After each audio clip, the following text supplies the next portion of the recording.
નમસ્તે વિદ્યાર્થી મિત્રો, આપણે છેલ્લે ચર્ચા કરી હતી છેલ્લા લેક્ચરમાં ઓઝોન સ્તર ક્યાં આવેલું છે, ઓઝોન અણુનું નિર્માણ કેવી રીતે થાય છે, તેમની અગત્યતા શું છે એ ચર્ચા કરી.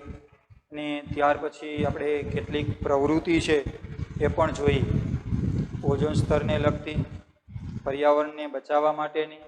અને આ ઉપરાંત આપણે એ પણ જોયું કે આપણા ઘર દ્વારા એકત્રિત થતો જે કચરો છે એ કચરાનું પ્રબંધન બરોબર છે કેવી રીતે કરી શકાય તેની ચર્ચા કરી. હવે આપણે આજે જોશું નકામા જે કચરો છે, આ નકામા કચરાના પ્રકારો કેટલા છે, બરોબર છે. તો નકામો કચરો એટલે શું, કચરો એટલે શું, સૌ પ્રથમ તો કચરો કેને કહેવાય આપણે સૌ પ્રથમ એ વાત કરવી છે. તો કચરો એટલે કે અનૈચ્છિક, આપણી ઈચ્છા ન હોય, અનૈચ્છિક, બિન ઉપયોગી, જેનો ફરી ઉપયોગ ન કરી શકાય તેવી વધારાની વસ્તુઓ. અને આપણા ઘરની વાત કરીએ એટલે કે ઘરગથ્થુ નકામી ચીજ વસ્તુ કે જેનો આપણે ઉપયોગ કરતા નથી તેને આપણે કચરો કહીએ છીએ. ફરી એકવાર, બરોબર છે, કઈ રીતે કહી શકાય કચરો એટલે શું, કચરો કેને કહેશું, તો અનૈચ્છિક, બિન ઉપયોગી, જેનો ફરી ઉપયોગ ન કરી શકાય તેવી વધારાની વસ્તુઓ.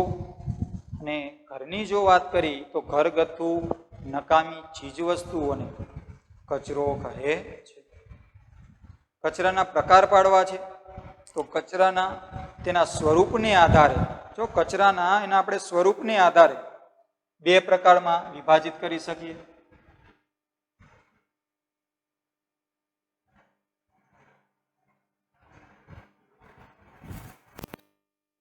આધારે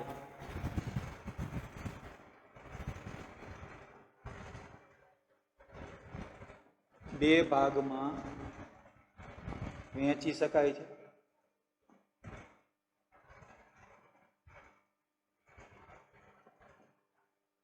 કચરાના સ્વરૂપને આધારે તેને બે ભાગમાં આપણે શું કરી શકીએ છીએ, વહેંચી શકીએ છીએ અથવા તો વિભાજિત કરી શકીએ છીએ, બે પ્રકાર પાડી શકીએ છીએ. બરોબર, આમ પણ લખી શકાય કે કચરાના સ્વરૂપને આધારે એના બે પ્રકાર પડે છે. બરોબર, પ્રકારની વાત છે, કચરાના પ્રકારો, તો એના સ્વરૂપને આધારે એના બે પ્રકાર પડે. કયા કયા પ્રકારો, તો પહેલો ઘન કચરો અને બીજું પ્રવાહી કચરો.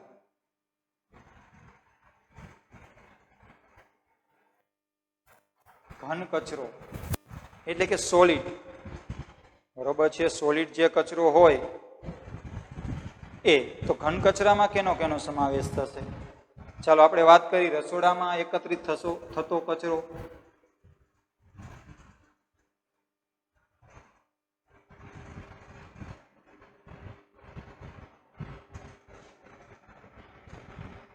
ઘન કચરો કેવો કેવો હોય, તો વધેલો ખોરાક, બરોબર છે, શાકભાજી છે બગડી ગયેલા હોય તેવા, પછી બગડી ગયેલા ફળ, બરોબર છે,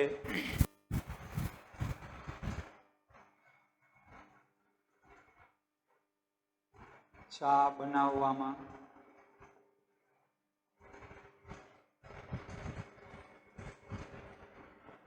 ઉપયોગમાં લીધેલ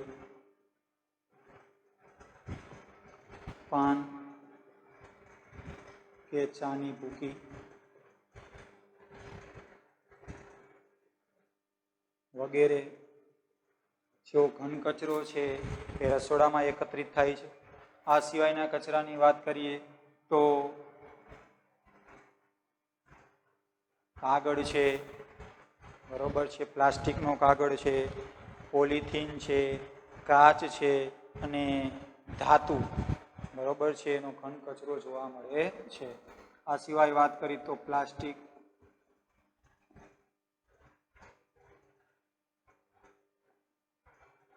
પોલિથીન, પછી કાચ અને ધાતુ કચરો ઘન કચરામાં સમાવેશ થાય છે.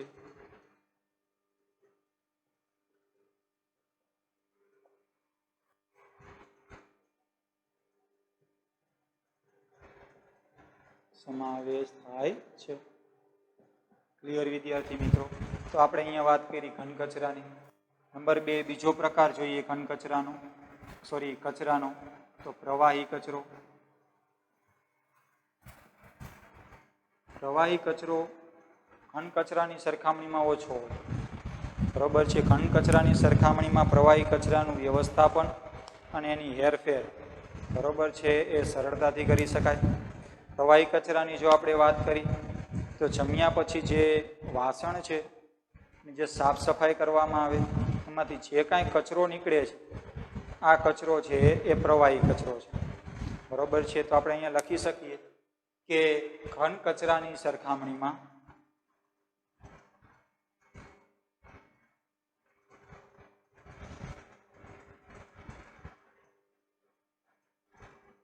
ઘન કચરાની સરખામણીએ પ્રવાહી કચરાનું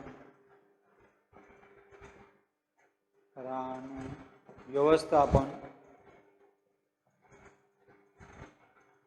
અને તેની હેરફેર અથવા તો એનું વહન બરોબર અથવા તો એનો નિકાલ સરળતાથી થઈ શકે છે.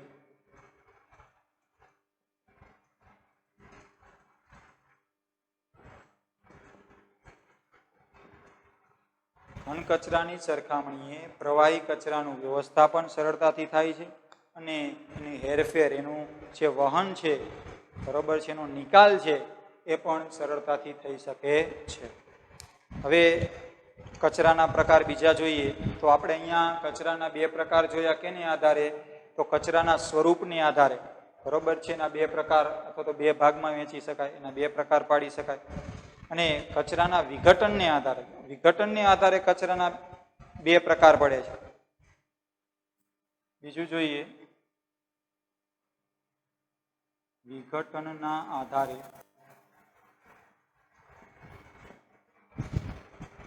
કચરાના 2 પ્રકાર પડે છે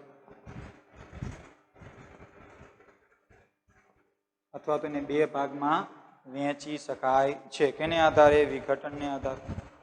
જો વિઘટન થતું હોય કોઈ કચરો ઝડપથી એનું વિઘટન થતું હોય તો એને જૈવ વિઘટનીય કચરો કહેવાય. અને જો ઝડપથી એમાં કોઈ ફેરફાર થતા ન હોય તો એને જૈવ અવિઘટનીય કચરો કહેવાય. તો સૌપ્રથમ આપણે જોઈએ જૈવ વિઘટનીય.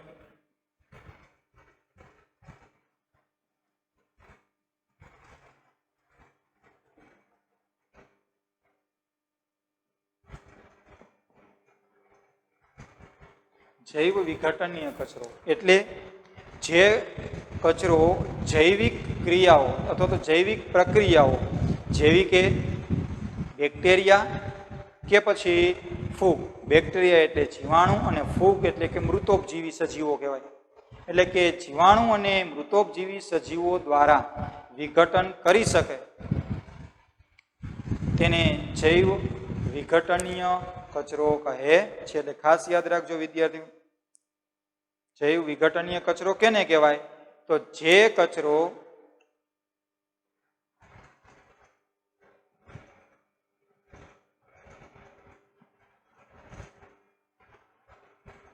કચરાનું જૈવિક પ્રક્રિયા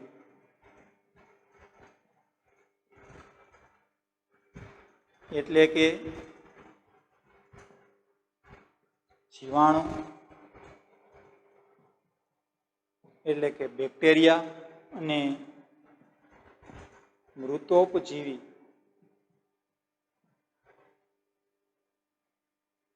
મૃતોપજીવીઓ એટલે ફૂગ બરોબર છે. અને જીવાણુ એટલે કોણ થશે? બેક્ટેરિયા.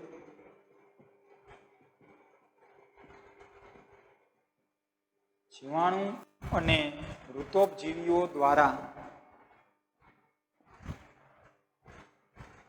વિઘટન કરી શકાય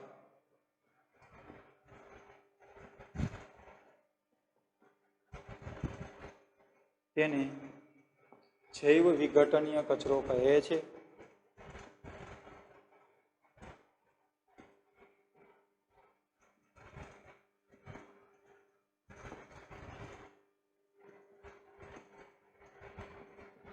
ક્લિયર વિદ્યાર્થી મિત્રો? એટલે કે જે કચરાનું જૈવિક પ્રક્રિયા દ્વારા વિઘટન થાય એવા કચરાને ટૂંકમાં કેવું હોય, જૈવ વિઘટનીય કચરો એટલે કેવો, તો જે કચરાનું જૈવિક પ્રક્રિયા દ્વારા શું થાય, વિઘટન થાય, બરોબર, અને જૈવ વિઘટનીય કચરો કહેવાય. તો જૈવિક પ્રક્રિયા કેવી કેવી, તો મૃતો, ખાસ કરીને બેક્ટેરિયા એટલે કે જીવાણુ અને ફૂગ એટલે કે મૃતોપજીવી દ્વારા વિઘટન કરી શકાય, બરોબર છે, તેવા કચરાને, બરોબર છે, શું કહે છે, જૈવ વિઘટનીય કચરો કહે છે. ત્યાર પછી જો આપણે વાત કરી તો જૈવ અવિઘટનીય કચરો. જૈવ વિઘટનીય કચરાને આપણે ઉદાહરણ દ્વારા સમજીએ તો જૈવ વિઘટનીય કચરામાં કેનો કેનો સમાવેશ થાય, તો આપણે કહી શકીએ કે વધેલો ખોરાક,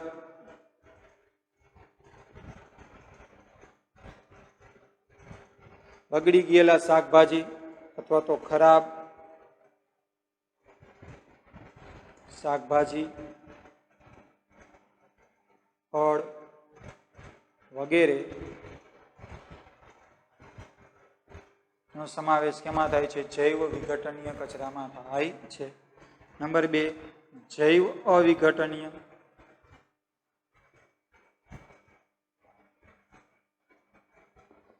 જૈવ અવિઘટનીય કચરો કેને કહેશું, બરોબર છે, જૈવ અવિઘટનીય કચરો. તો જે કચરાનું જૈવિક ક્રિયા દ્વારા વિઘટન ન થાય, બરોબર છે, આવા કચરાને શું કહેવાય, જૈવ અવિઘટનીય કચરો. તો આ જૈવિક પ્રક્રિયા એટલે કઈ, તો સેમ આપણે આગળ વાત કરીએ તો આપણે એને આમ લખશું કે જે કચરાનું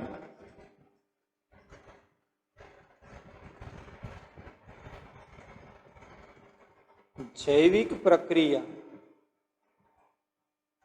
એટલે કે કેવી પ્રક્રિયા,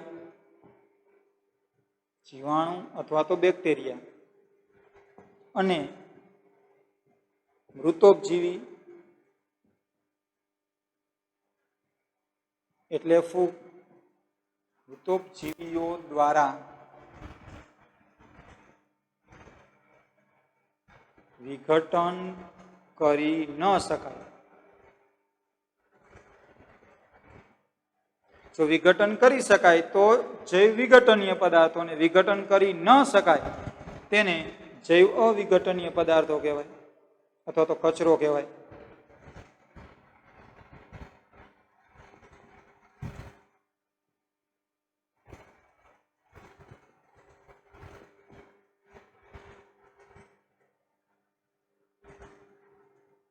જૈવ અવિઘટનીય કચરો કહે છે, બરોબર છે. ખાસ યાદ રાખજો વિદ્યાર્થી મિત્રો, આ કચરો છે, આ જૈવ અવિઘટનીય કચરો છે, બરોબર છે, અથવા તો એના જે પદાર્થો છે એ પદાર્થો પર તાપમાન અને દબાણની અસર થાય છે, બરોબર છે. તેમ છતાં એ સામાન્ય તાપમાને, બરોબર છે, લાંબા સમય સુધી પર્યાવરણમાં મૂળ સ્થિતિમાં અથવા તો મૂળ અવસ્થામાં પડ્યા રહે છે. આ પદાર્થો છે, જૈવ અવિઘટનીય પદાર્થો છે, પદાર્થો પર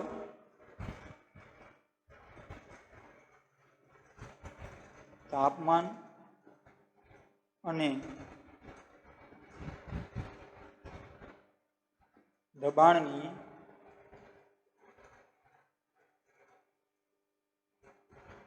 અસર થાય છે.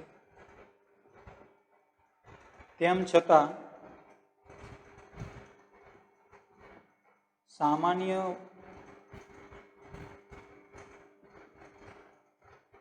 સામાન્ય વાતાવરણમાં,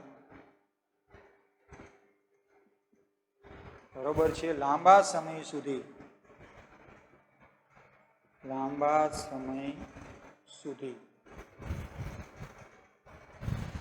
સામાન્ય વાતાવરણમાં લાંબા સમય સુધી, બરોબર છે, શું થાય છે, તો મૂળ સ્વરૂપમાં રહે છે. તો સામાન્ય વાતાવરણમાં અથવા તો લાંબા સમય સુધી તે પર્યાવરણમાં મૂળ સ્વરૂપમાં જ રહે છે.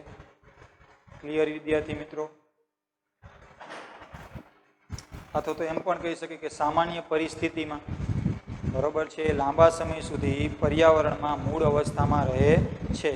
બરોબર છે. આપણે ઉદાહરણ દ્વારા જો સમજવા પ્રયત્ન કરીએ તો જૈવ અવિઘટનીય પદાર્થો છે માં કેનો કેનો સમાવેશ થશે? તો પ્લાસ્ટિક છે. બરોબર છે. બરોબર. પછી પોલિથીન,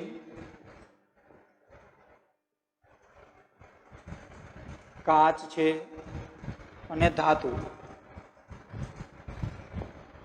કે જે વગેરે જૈવ અવિઘટનીય કચરો છે અથવા તો પદાર્થો છે. ક્લિયર વિદ્યાર્થી મિત્રો? આ વાત થઈ નકામા કચરાના પ્રકારોની.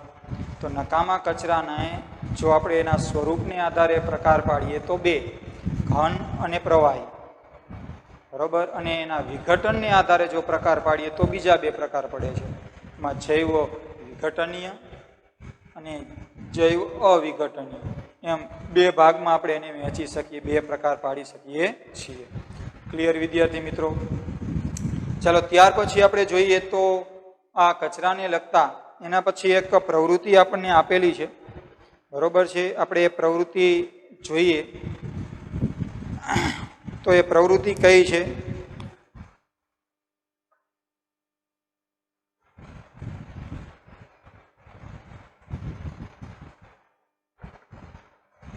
પ્રવૃત્તિ નંબર 15.6 આપને આપેલી છે વિદ્યાર્થી મિત્રો, જે પેજ નંબર 262 પર છે. જે આપણે જોઈએ શું કહેવા માંગે છે. બરોબર છે. અને આપણે એના પ્રવૃત્તિ કર્યા બાદ એના ઉત્તરો જોઈએ કે ખરેખર શું થાય છે પ્રવૃત્તિ દરમિયાન.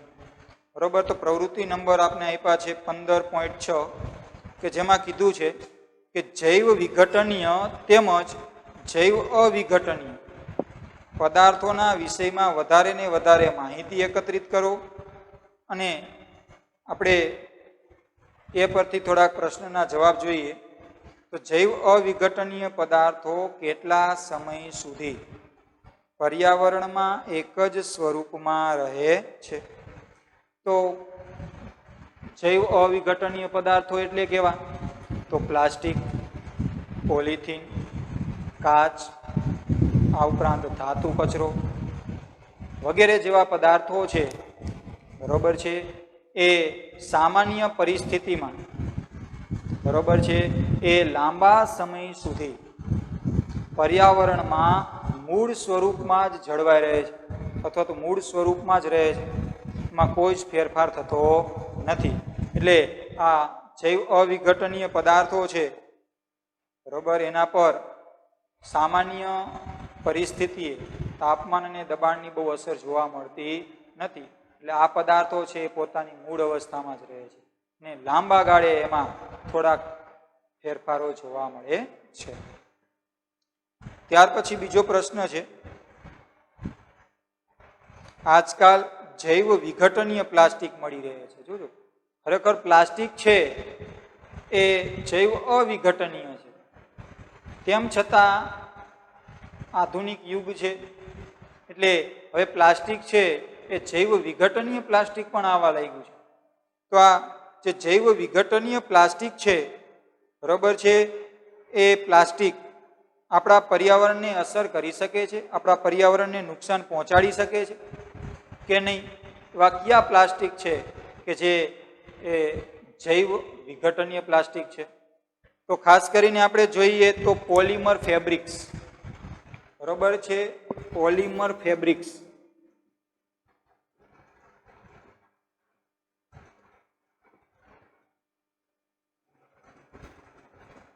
અને દાંતના પૂરણમાં જે પ્લાસ્ટિક વપરાય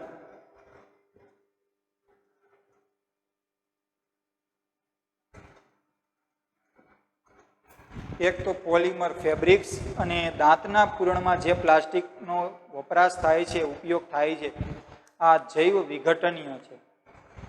અને આ જૈવ વિઘટનીય પ્લાસ્ટિક એ પર્યાવરણ માટે નુકસાનકારક નથી, એ પર્યાવરણને કોઈ જ નુકસાન પહોંચાડતું નથી, એટલે આપણે એનો યુઝ કરી શકીએ છીએ. બરોબર છે. ચાલો આપણે આ પ્રવૃત્તિ જોઈ. ત્યાર પછી આપણે બીજી પ્રવૃત્તિ આપી છે વિદ્યાર્થી મિત્રો 15.6 પછી, કારણ કે આ પાઠમાં પ્રવૃત્તિ વધુ છે.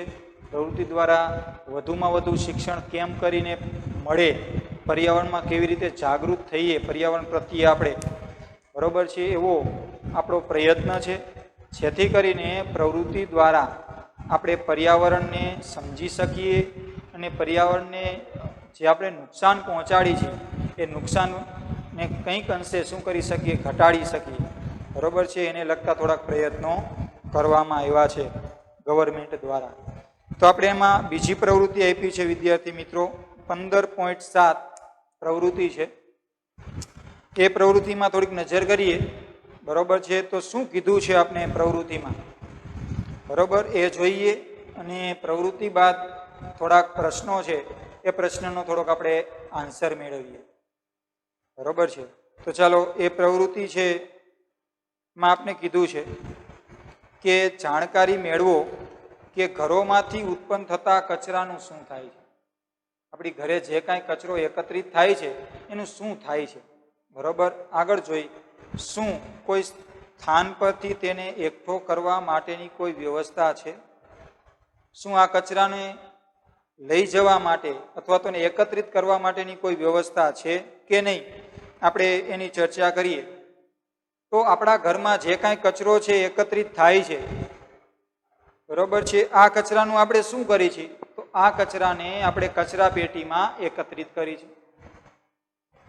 હવે આ એકત્રિત કરેલો કચરો છે એ જો તમે શહેરમાં રહેતા હોય તો નગરપાલિકા દ્વારા, ગામડામાં રહેતા હોય તો ગ્રામ પંચાયત દ્વારા, આપણા ઘરે એકત્રિત થયેલા કચરો છે એને લેવા માટે, એના નિકાલ માટે, બરોબર છે, વાહનો રાખવામાં આવ્યા છે કે જે જ્યાં કચરો એકત્રિત થયો છે ત્યાંથી કચરાને શું કરે છે, લઈ જાય છે, એકત્રિત કરે છે.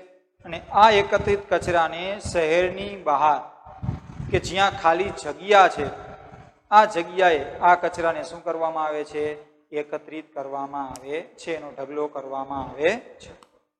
બરોબર છે. ત્યાર પછી આપણે જોઈએ બીજો પ્રશ્ન કંઈક આવો છે કે સ્થાનિક વ્યવસ્થાપકો.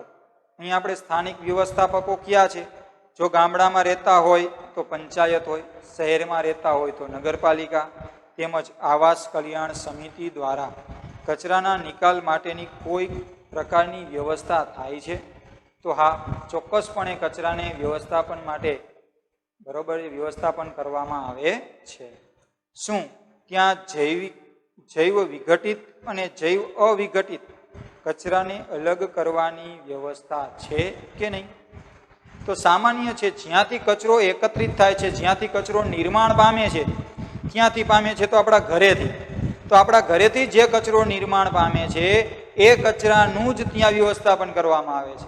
એટલે એને જૈવ કચરો અને અજૈવ કચરો, એટલે જૈવ વિઘટનીય કચરો અને જૈવ અવિઘટનીય કચરો, એમ બે કચરામાં એને શું કરવામાં આવે છે, અલગ પાડવામાં આવે છે. તો જે આપણા ઘરે વાહન આવે છે કચરો લેવા માટે, આ વાહનમાં જૈવ વિઘટનીય કચરો અને જૈવ અવિઘટનીય કચરો એમ એને બે ભાગમાં વહેંચવામાં આવે છે. અને આ કચરાને, બરોબર છે, જ્યાં નિકાલ કરવામાં આવે છે ત્યાં પણ આ કચરાને અલગ રાખવામાં આવે છે. જૈવ વિઘટનીય કચરાને અલગ અને જૈવ અવિઘટનીય કચરાને પણ અલગ. તો જૈવ વિઘટનીય કચરામાં કોઈ પ્રોસેસ કરવી પડતી નથી, કારણ કે આ કચરો છે અમુક સમય પછી, બરોબર છે, એનું આપોઆપ વિઘટન થાય છે. અથવા તેને જો ખાડામાં દાટી દઈએ તો એનું અમુક સમય પછી વિઘટન થાય, એટલે એનું વ્યવસ્થાપન બહુ કરવાની જરૂર પડતી નથી, એના પર કોઈ પ્રોસેસ બીજી કરવાની જરૂર પડતી નથી. પરંતુ જે જૈવ અવિઘટનીય કચરો છે, જેમ કે પ્લાસ્ટિક છે, પોલિથીન પણ હોય, કાચ પણ હોય, બરોબર છે, તો આ જૈવ અવિઘટનીય કચરો છે એને અલગ રાખી, બરોબર છે, અને એનું પુનઃ ચક્રીકરણ કરવામાં આવે છે, જેથી આવા જૈવ અવિઘટનીય કચરાની માત્રા છે, એનું જે પ્રમાણ છે, એમાં કંઈક અંશે આપણે શું કરી શકીએ છીએ? ઘટાડો કરી શકીએ છીએ.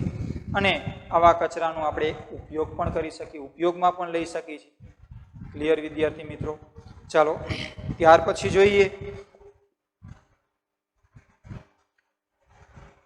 ગણતરી કરો કે એક દિવસમાં ઘરમાંથી કેટલો કચરો છે, બરોબર છે, ઉત્પન્ન થાય છે. તો એક દિવસમાં ઘરમાં મોટા પ્રમાણમાં કચરો છે એકત્રિત થાય. આશરે આપણી ઘરે જો ડસ્ટબિન હોય, કચરા પેટી હોય છે, એ કચરા પેટી દિવસ દરમિયાન ભરાઈ જાય છે, એટલે બધું જ કચરો કહેવાય ઘર દીઠ, બરોબર છે. પણ આ કચરામાંથી મોટા ભાગનો કચરો છે એ જૈવ વિઘટનીય હોય છે, બરોબર છે, જેને દાટી દેવાથી અથવા તો જૈવિક પ્રક્રિયાઓ દ્વારા એ વિઘટન પામે છે. જ્યારે થોડી માત્રામાં જૈવ અવિઘટનીય કચરો પણ હોય છે.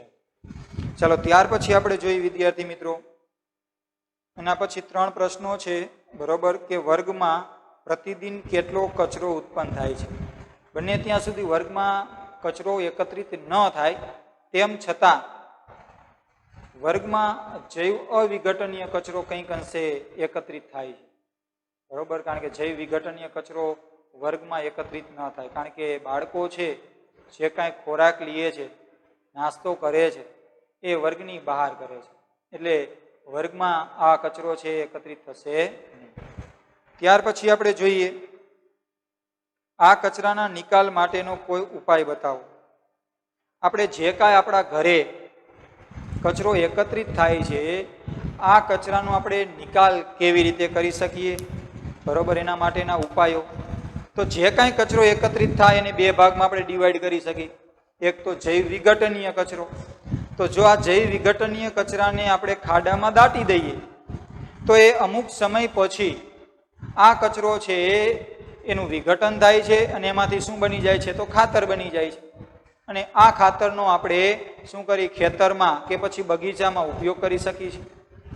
જ્યારે જૈવ અવિઘટનીય કચરો છે, આ જૈવ અવિઘટનીય કચરો છે એનું આપણે શું કરવું જોઈએ? પુનઃ ચક્રીયકરણ કરવાથી આ કચરાની માત્રામાં આપણે ઘટાડો કરી શકીએ છીએ.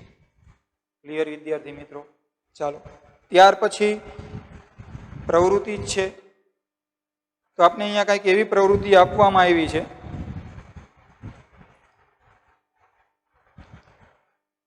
પ્રવૃત્તિ છે 15.8, જે સુએજને લગતી પ્રવૃત્તિ છે, ગટરને લગતી પ્રવૃત્તિ છે અને ટ્રીટમેન્ટને લગતી પ્રવૃત્તિ છે. ચાલો જોઈએ. તમારા વિસ્તારમાં સુએજ ટ્રીટમેન્ટની એટલે કે ગટરના ટ્રીટમેન્ટની કોઈ વ્યવસ્થા છે? શું ત્યાં એ બાબતની વ્યવસ્થા છે કે સ્થાનિક જળાશયો, આપણી આસપાસના જે જળાશયો છે તે તેમજ જળના અન્ય સ્ત્રોતો હોય, એ સ્ત્રોત ટ્રીટમેન્ટ વગરના સુએજથી અસર અનુભવે છે? તો ખરેખર આપણે જોવા જઈએ તો સુએજ છે એની ટ્રીટમેન્ટ ખરેખર થતી જ નથી, એમ કેવું હોય તો કહી શકાય, પણ આપણે આવું લખાય નહીં, બરોબર છે. તો સુએજ ટ્રીટમેન્ટ કેવી રીતે કરવામાં આવે છે? મોટા શહેરોની જો વાત કરી તો સુએજ માટે એક બંધ પાઇપ છે, એની વ્યવસ્થા કરવામાં આવે છે, જેથી કરીને સુએજનો આ જે કચરો છે એ બંધ પાઇપ મારફતે એનો આપણે શહેરની બહાર નિકાલ કરી શકીએ. અને આ સુએજ પર ટ્રીટમેન્ટ કરવામાં આવે છે, જેથી કરી એની અંદર રહેલા જે હાનિકારક પદાર્થો છે એને બિનહાનિકારક પદાર્થોમાં ફેરવી શકાય, અથવા તો હાનિકારક પદાર્થોને દૂર કરવામાં આવે છે અને છેવટે આ સુએજ છે એને મુક્ત કરવામાં આવે છે. અથવા તો સુએજની અંદર, બરોબર છે, ક્લોરીન જેવા વાયુઓ પસાર કરવામાં આવે છે, જેથી એની અંદર રહેલા રોગજન્ય સજીવો છે, બરોબર છે, એ શું પામે? મૃત્યુ પામે. અને આ પાણી જો કોઈ સ્થાનિક જળાશયો કે અન્ય જળ સ્ત્રોતોમાં ભળે તો એ દૂષિત ન થાય, બરોબર છે, એવી એના પર ટ્રીટમેન્ટ કરવામાં આવે છે. ચાલો ત્યાર પછી આપણે જોઈએ શું ત્યાં આ બાબતનું પ્રબંધન છે આપણા વિસ્તારોમાં કે જેનાથી સુનિશ્ચિત કરી શકાય કે આ પદાર્થો ભૂમિ અને પાણીનું પ્રદૂષણ કરતા નથી. એનો મતલબ એવો છે શું કહેવા માગે છે? તો તમારા વિસ્તારમાં સ્થાનિક ઉદ્યોગો અને તેમના દ્વારા સર્જાતા જે કચરા છે એની ટ્રીટમેન્ટ કેવી રીતે કરવામાં આવે છે અને ખરેખર શું એ ટ્રીટમેન્ટ કરે છે કે નહીં, અને એનાથી ભૂમિ અને જળ પ્રદૂષણ થાય છે કે થતા નથી, એની વિશે ચર્ચા કરો. તો સામાન્ય છે, આપણા વિસ્તારમાં જે કાંઈ સ્થાનિક ઉદ્યોગો છે, આ સ્થાનિક ઉદ્યોગો દ્વારા જે કાંઈ કચરો છે એકત્રિત થાય છે, બરોબર છે, જે કાંઈ પ્રવાહી કચરો બહાર નીકળે છે, બરોબર છે, આ કચરાની ખરેખર એને કાનૂની જે કાયદાઓ છે એ કાયદા મુજબ એને ટ્રીટમેન્ટ કરીને આ કચરાનો નિકાલ કરવો જોઈએ. પરંતુ ખરેખર આ સ્થાનિક ઉદ્યોગો દ્વારા કાયદાનું ચુસ્તપણે પાલન થતું હોતું નું પાલન કરવામાં આવતું નથી, અને આ કચરાનો બરોબર છે બેફામ જળ સ્ત્રોતોમાં એને વેવડાવવામાં આવે છે, અથવા તો ભૂમિ પર એને ઢગલા કરવામાં આવે છે, જેથી કરી ભૂમિ અને જે જળ સ્ત્રોતો છે એ પ્રદૂષિત થાય છે. બરોબર છે. ચલો વિદ્યાર્થી મિત્રો, ત્યાર પછી આપણે જોઈએ તો એના પછી પણ આપણે પ્રવૃત્તિ જ આપી છે, પણ એ સિવાય આપણે થોડુંક જોઈએ, વાત કરીએ તો હાલના સમયમાં આપણે કેવી વસ્તુનો ઉપયોગ કરીએ છીએ એની થોડીક ચર્ચા કરીએ. તો આપણી જીવનશૈલી છે દિવસે દિવસે શું થતી જાય છે? બદલાતી જાય છે. બધા જ વ્યક્તિઓની જીવનશૈલી છે દિવસે ને દિવસે બદલાતી જાય છે, અને આપણે એવી વસ્તુ પ્રત્યે લગાવ હોય છે, એવી વસ્તુ ખરીદીએ છીએ કે જે યુઝ એન્ડ થ્રો હોય, એટલે કે ઉપયોગ કરીને ફેંકી શકીએ. બરોબર છે, એક જ વાર ઉપયોગ કરી અને આપણે એને ફેંકી શકીએ, બરોબર છે, એવી વસ્તુ આપણે વધુ ખરીદીએ છીએ. તો વિદ્યાર્થી મિત્રો, ખરેખર આવી વસ્તુનો ઉપયોગ ટાળવો જોઈએ. એકવાર ઉપયોગ કરી અને જો ફેંકી દેશું તો આમાંની કેટલીક વસ્તુઓ એવી પણ હશે કે જે જૈવ અવિઘટનીય હશે, અથવા તો એમાં એવા પદાર્થો હશે કે જે જૈવ અવિઘટનીય હશે. તો આપણે એને જો ફેંકી દેશું એકવાર યુઝ કરીને, તો આપણું જે પર્યાવરણ છે એમાં આ જૈવ અવિઘટનીય પદાર્થોની માત્રા છે એ વધશે, જેને કારણે ભૂમિ અને જળ સ્ત્રોતો છે એ વધુ ને વધુ પ્રદૂષિત થાય છે. તો આપણે એવી વસ્તુનો ઉપયોગ કરવો જોઈએ કે જેનો વારંવાર, અથવા તો એવી વસ્તુ ખરીદવી જોઈએ કે જેનો વારંવાર શું કરી શકીએ? ઉપયોગ કરી શકીએ, કે ઉપયોગ કર્યા પછી ફેંકી દઈએ એવી વસ્તુની ખરીદી ઓછી કરવી જોઈએ. જેમાં ખાસ કરીને આપણે વાત કરીએ તો પ્લાસ્ટિક છે, પ્લાસ્ટિકની બેગ, થેલીઓ છે, બરોબર છે, જે આપણે દુકાને જઈએ, શાકભાજી લેવા જઈએ અથવા તો કોઈ સ્ટોરે જઈએ તો પ્લાસ્ટિકની બેગમાં આપણે વસ્તુ આપવામાં આવે છે, અને આ બેગ છે એ આપણે ઘરે વસ્તુ બહાર કાઢ્યા પછી આ બેગને આપણે ફેંકી દઈએ છીએ. તો આ બેગ છે એ જૈવ અવિઘટનીય છે, બરોબર છે, કે જેના દ્વારા પર્યાવરણ છે એને નુકસાન પહોંચે છે, જેથી આપણે આવી વસ્તુ, આવા પદાર્થોનો આપણે ઉપયોગ છે એ શું કરવો જોઈએ? ટાળવો જોઈએ. ચાલો વિદ્યાર્થી મિત્રો, ત્યાર પછી એક પ્રશ્ન આપણે આપ્યો છે, જોઈએ. પ્રશ્ન નહીં પણ પ્રવૃત્તિ છે, બરોબર છે, કારણ કે આ પાઠમાં વધુ પ્રવૃત્તિ આપી છે અને મોટા ભાગની પ્રવૃત્તિ છે કન્ટિન્યુ છે. પ્રવૃત્તિ 15.9 છે.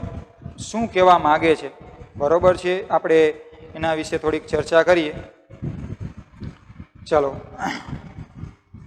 આપને એવું કીધું છે કે ઇન્ટરનેટ અથવા તો પુસ્તકાલયની મદદથી જાણકારી મેળવો, અથવા તો આપણે એવું જાણતા પણ હોય થોડી બાબતો, જેવી કે ઇલેક્ટ્રોનિક વસ્તુઓનો નિકાલ. આપણે જે કાંઈ ઇલેક્ટ્રોનિક વસ્તુનો ઉપયોગ કરીએ છીએ, ટીવી છે, ફ્રીજ છે, એસી છે, પંખાઓ છે, બરોબર છે, ખાસ કરીને આપણે કોમ્પ્યુટર છે, એના હાર્ડવેર છે જેનો આપણે ઉપયોગ કરતા હોઈએ છીએ, તો આ ઇલેક્ટ્રોનિક વસ્તુઓનો નિકાલ કરતા સમયે ને બહાર ફેંકતા સમયે કઈ ખતરનાક વસ્તુઓથી સાવધાની રાખવી જરૂરી છે? બરોબર. અને આ પદાર્થ પર્યાવરણને કઈ રીતે અસર પહોંચાડે છે, આપણે એની વાત કરવી છે. તો જ્યારે આપણે આ નકામી ઇલેક્ટ્રોનિક વસ્તુનો નિકાલ કરતા હોય, બરોબર છે, ત્યારે એમાં થોડીક એવી વસ્તુ છે જેમ કે પ્લાસ્ટિક અને સિલિકોનથી બનેલી ચિપ્સ હોય છે અંદર પાતળી, કે જેના દ્વારા વિદ્યુત વહન થતું હોય, બરોબર છે.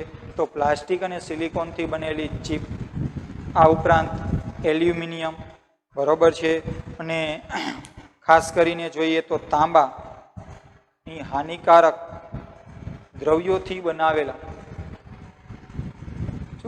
તાંબુ અને એલ્યુમિનિયમ જેવા હાનિકારક દ્રવ્યોથી બનાવેલી વસ્તુ પણ આ ઇલેક્ટ્રોનિક વસ્તુ છે એની અંદર જોવા મળે છે, કે જેના દ્વારા, બરોબર છે, પર્યાવરણ, ભૂમિ અને જળ પ્રદૂષણ થઈ શકે છે. એટલે આવી વસ્તુ છે એનો યોગ્ય નિકાલ કરવો જોઈએ, કે જેથી કરીને એ પર્યાવરણ છે એને નુકસાન પહોંચાડી શકે નહીં. કારણ કે આ વસ્તુ જો પ્લાસ્ટિક અને સિલિકોનથી બનેલી ચિપ અને તાંબુ અને એલ્યુમિનિયમ જેવા દ્રવ્યો, પદાર્થોથી બનાવેલી વસ્તુઓ છે, એ વસ્તુઓ જૈવ અવિઘટનીય છે અને એના પર તાપમાન અને દબાણની અસર તો થાય છે, પણ સામાન્ય પરિસ્થિતિમાં, બરોબર છે, એના પર આ પદાર્થો છે એ લાંબા સમય સુધી પર્યાવરણમાં મૂળ સ્થિતિમાં જ અથવા તો મૂળ સ્વરૂપમાં જ પડ્યા રહે છે. એટલે આવા પદાર્થો છે એનો આપણે શું કરવો જોઈએ? યોગ્ય નિકાલ કરવો જોઈએ, બરોબર છે. તો આ ઇલેક્ટ્રોનિક વસ્તુ છે એને આપણે સીધી જ ફેંકી દેવી જોઈએ નહીં.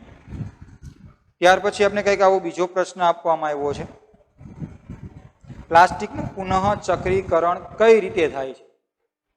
શું પ્લાસ્ટિકના પુનઃ ચક્રીકરણથી પ્લાસ્ટિકને કોઈ નુકસાન પર્યાવરણને કોઈ નુકસાન થઈ શકે છે? તો સૌ પ્રથમ પ્લાસ્ટિકનું પુનઃ ચક્રીયકરણ કેવી રીતે થાય આપણે એ જોઈએ.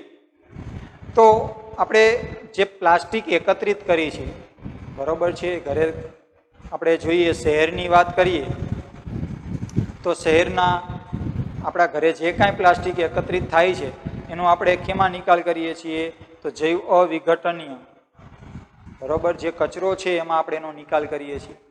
ત્યાંથી આ કચરાને શહેરની બહાર, બરોબર છે, એકત્ર કરવામાં આવે છે અને ત્યાંથી આ કચરો છે, બરોબર છે, એને અલગ પાડવામાં આવે છે.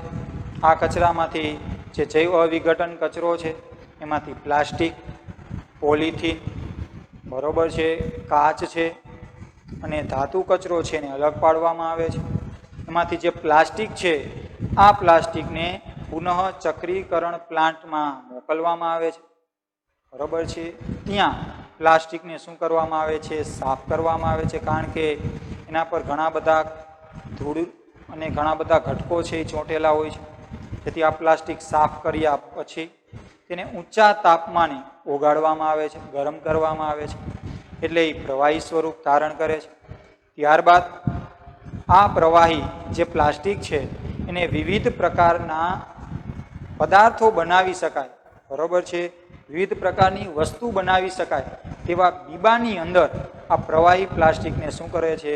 ઢાળવામાં આવે છે, બીબામાં ઢાળવામાં આવે છે, જેથી કરીને આપણે પ્લાસ્ટિકની વિવિધ વસ્તુઓ, બરોબર છે, આ પુનઃ ચક્રીકરણથી બનાવી શકીએ છીએ.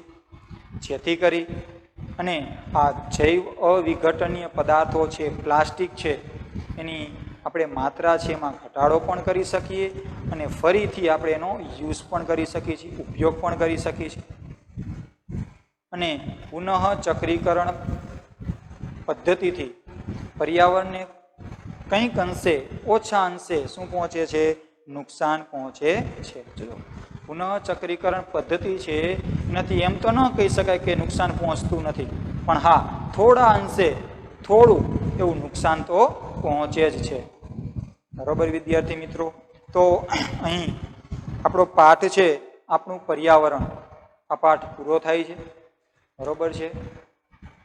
Thank you.